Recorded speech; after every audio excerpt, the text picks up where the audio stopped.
बिस्मिल्लाहिर्रहमानिर्रहीम। अस्सलाम वालेकुम स्टूडेंट्स। आज हम बात करेंगे 9th class chemistry chapter number 1 lecture number 4। तो सबसे पहले हम क्या करेंगे, एटॉमिक नंबर को डिस्कस करेंगे। एटॉमिक नंबर क्या होता है? The atomic number of an element it is equal to the number of protons present in the nucleus of its atom. It is represented by Z. देखिए ज़रा मेरी बात सुनिएगा, इससे अभी हमें कैलकुलेशन भी करनी है। तो ये हमें क्या करें, एटॉमिक नंबर की डेफिनेशन बताइए हमें। तो एटॉमिक नंबर की डेफिनेशन क्या होती है? आपके पास एटम है, एटम के अंदर क्या होता है? न्यूक्लियस होता है, न्यूक्लियस के अंदर प्रोटॉन होते हैं और क्या होता है? न्यूट्रॉन्स होते हैं। न्यूक्लियस के बाहर क्या होता है? हमारे पास इलेक्ट्रॉन होता है। अब हम क्या कह रहे हैं, एटॉमिक नंबर क्या होता है? Number of electrons and number of protons present in atom. Atom में मौजूद इलेक्ट्रॉन्स और प्रोटॉन्स की तादाद को हम क्या कहते हैं? एटॉमिक नंबर कहते हैं। यानी एटॉमिक नंबर क्या होता है? किसी एटम में कितने इलेक्ट्रॉन्स और कितने प्रोटॉन्स होते हैं, किसी एटम में मौजूद इलेक्ट्रॉन्स और प्रोटॉन्स की तादाद को एटॉमिक नंबर कहते हैं। ये बात तो आपको पता होनी चाहिए पहले, ये भी हमने डिस्कस भी कर ली और मैंने पहले भी अक्सर इसका जिक्र करता रहता हूँ कि बहुत अहम डेफिनेशन है ये हमारे पास। तो एटम में मौजूद इलेक्ट्रॉन्स और प्रोटॉन्स की तादाद को एटॉमिक नंबर कहते हैं। एटॉमिक नंबर को किससे ज़ाहिर करते हैं? जेड से ज़ाहिर करते हैं। इसका सिंबल हमारे पास क्या है? जेड। एक बात तो हमने ये डिस्कस कर ली कि एटॉमिक नंबर की डेफिनेशन हमारे पास आ गई। अब दूसरी बात क्या है कि किसी एटम में जितने इलेक्ट्रॉन्स होंगे उसमें उतने ही प्रोटॉन्स होंगे। अगर किसी एटम में 10 प्रोटॉन्स हैं तो उसमें 10 ही इलेक्ट्रॉन्स होंगे। अगर किसी एटम में 10 इलेक्ट्रॉन्स हैं तो उसमें 10 ही प्रोटॉन। इलेक्ट्रॉन्स और प्रोटॉन्स की तादाद को क्या कहते हैं? हम एटॉमिक नंबर कहते हैं। अब हमारे पास क्या आता है? मास नंबर, जिसे नाम से जाहिर है मास नंबर क्या होता है? हमारे पास न्यूक्लियस से मौजूद प्रोटॉन्स और न्यूट्रॉन्स की तादाद को, न्यूक्लियस में मौजूद प्रोटॉन्स और न्यूट्रॉन्स की तादाद को हम क्या कहते हैं? मास नंबर कहते हैं। मास नंबर को हम किससे जाहिर करते हैं? ए से जाहिर करते हैं। मास नंबर को कैपिटल ए से जाहिर करते हैं। तो मास नंबर क्या होता है? किसी एटम में मौजूद कितने प्रोटॉन्स हैं और न्यूट्रॉन्स हैं, उनकी तादाद को हम क्या कहते हैं? Mass number. इसके भी हम कैलकुलेशन भी कर लेते हैं। ये तो हो गया हमारे पास एटॉमिक नंबर की और मास नंबर की डेफिनेशन। मास नंबर का फार्मूला ये है, A is equal to Z plus N, N for neutrons, number of neutrons. तो ये हमारे पास आ गया। एटॉमिक नंबर भी हमने डिस्कस कर लिया, मास नंबर भी हमने डिस्कस कर लिया। आप चाहें तो इस तरह स्ट्रक्चर बना के भी दिखा सकते हैं, पूरा लिख दीजिएगा मास नंबर।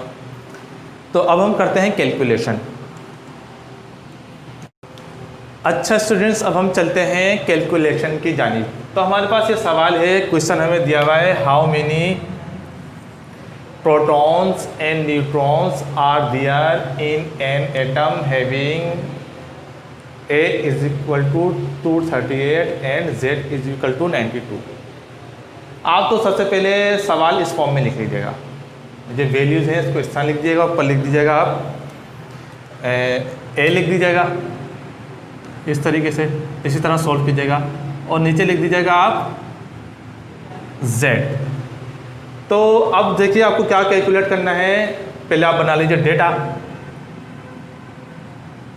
डेटा में क्या करना है? नंबर ऑफ इलेक्ट्रॉन्स ये दिए हुए आपको, जो नीचे लिखा होगा वो क्या होगा? Number of electrons. आप लिख लीजिएगा नंबर ऑफ इलेक्ट्रॉन्स। कितनी दी हुई है आपको? 92, जो सवाल में दिए हुए। जो जेड होगा वो नंबर ऑफ इलेक्ट्रॉन्स कहलाएगा, याद रखिएगा ये।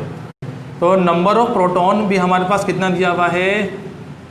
नंबर ऑफ प्रोटॉन्स भी 92 दिया हुआ है। अब नंबर ऑफ न्यूट्रॉन्स आपको कैलकुलेट करना है। नंबर ऑफ न्यूट्रॉन्स आपको कैलकुलेट करना है, तो आपने क्वेश्चन मार्क लगा दिया। तो नंबर ऑफ न्यूट्रॉन्स कैलकुलेट करने के लिए आपको क्या करना पड़ेगा? नंबर ऑफ न्यूट्रॉन, जैसे कि हमने डेफिनेशन में क्या है, number of neutron n is equal to a minus Z. ये आपके पास आ गया नंबर ऑफ न्यूट्रॉन का फार्मूला। तो नंबर ऑफ न्यूट्रॉन में A कितना दिया हुआ है आपको? 238 दिया हुआ है। Z कितना है? 92 है। तो 238 में से 92 माइनस कर दीजिए आप, 146 आ जाएगा आपके पास। न्यूट्रॉन, तो ये आपके पास आंसर आ जाएगा।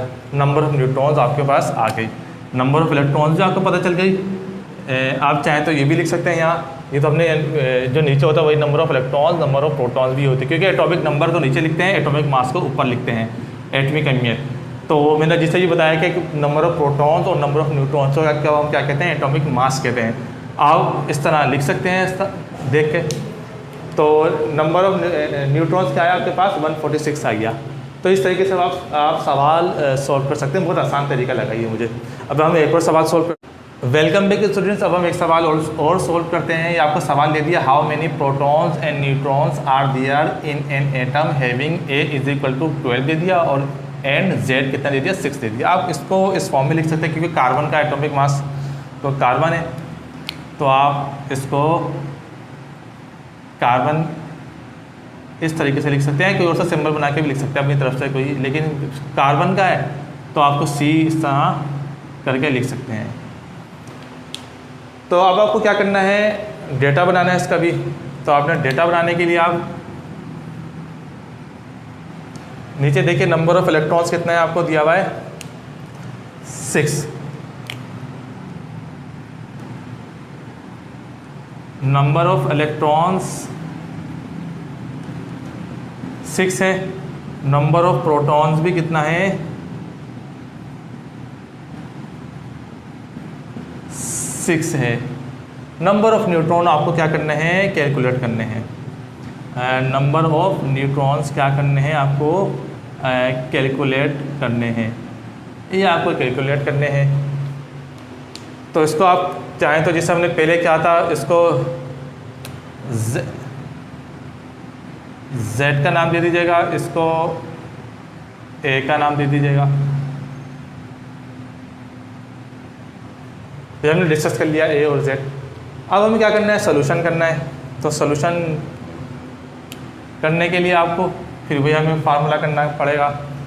Number of electrons, number of protons आपको दे दिए, नंबर ऑफ़ इलेक्ट्रॉन्स भी यही है, नंबर ऑफ़ प्रोटॉन्स भी यही है, नंबर ऑफ़ न्यूट्रॉन आपको क्या करने हैं, कैलकुलेट करने हैं।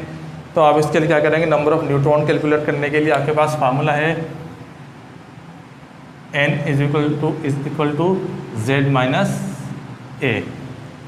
Z आपको कितना दिया हुआ है, 12 माइनस 6, तो कितना आया, 6 आ जाएगा। नंबर ऑफ़ न्यूट्रॉन भी क्या है, 6। तो नंबर ऑफ़ न्यूट्रॉन्स आप चाहें तो यहाँ 6 लिख सकते हैं, ये लिख लिया आपने, ये आ गया।